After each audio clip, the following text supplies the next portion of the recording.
كتير مننا بيستنى اللحظة الحلوة دي، لحظة أواخر رمضان ونقش الكحك ولمة العيلة، بجد أجواء حلوة جدًا. أي نعم في ناس بتبقى صعبة شوية عليها اللحظة، بس إحنا بنحاول طبعًا إن كلّها أيام حلوة وجميلة.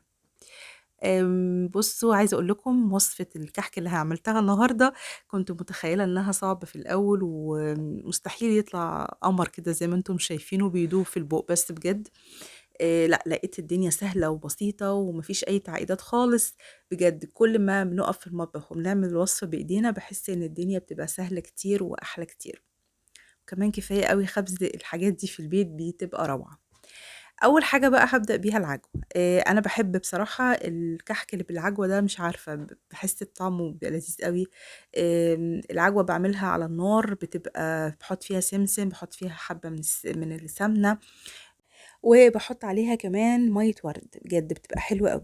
في ناس بقى بتحبها العجمية، بتحبه سادة، بتحبه بالملبن، أنا عامةً باحبه بالعجوة بس ما باكلش منه كتير، لإن طبعًا أنتم عارفين سمنة ودقيق وحاجات كتيرة أوي، بس في الآخر بيبقى جميل جدًا.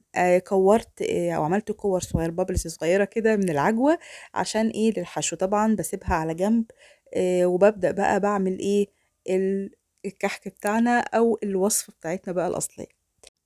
وبالنسبة بقى لمكونات الكحك طبعًا عايزة أقول لكم هاكتبها لكم إن شاء الله في صندوق الوصف بالتفصيل الممل، ونبدأ بقى مع بعض الوصفة. أول حاجة عندي 3 كوبايات من الدقيق وكوباية ونُص من السمنة.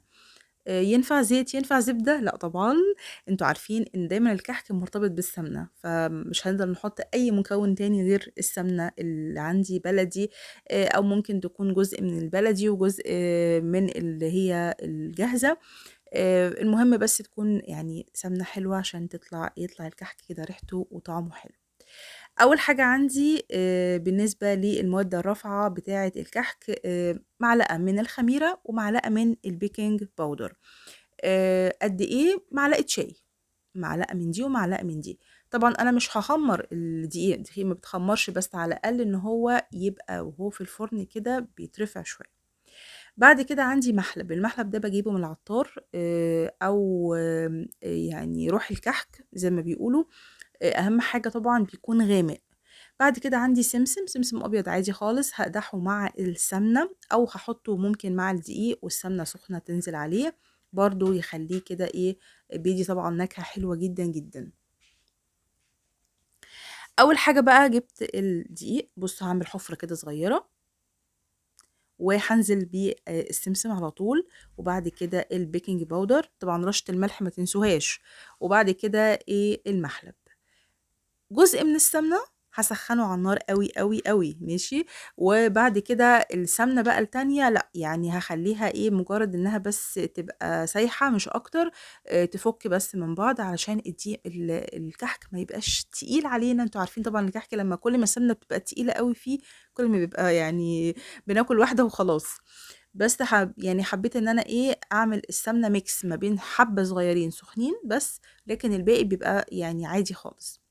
بعد كده بقى حاجة بقى مهمة أوي هنعملها هي بس الكحك، اللي هو بقى أشرّب السمنة من الدقيق والدقيق من السمنة، خلّيهم mix كده مع بعض كويس أوي، لإن ده بيبقى عامل مهم جدًا في نجاح الكحك، فأنتِ خلّي بالِك دايمًا نبِشّه كويس أوي، أوي، أو إن إحنا نفرُكهم في بعض أوي.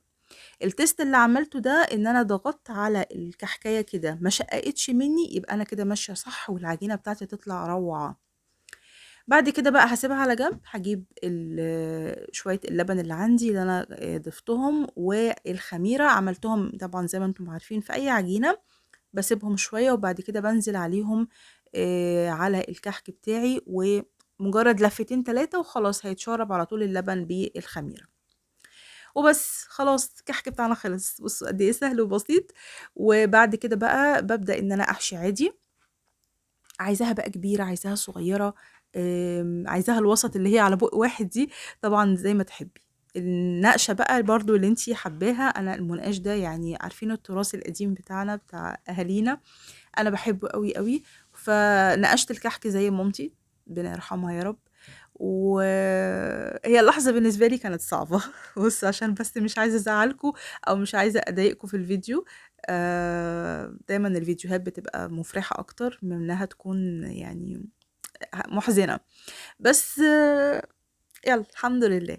المهم بقى نقشت الكحك زي ما انتم شايفين. بصوا اي نقشه بقى، بصراحه مش بعرف انقش قوي من زمان وانا ما بعرفش انقش قوي، بس في الاخر هو بيطلع شكله حلو كده وايه، ويبقى لذيذ وطعمه حلو.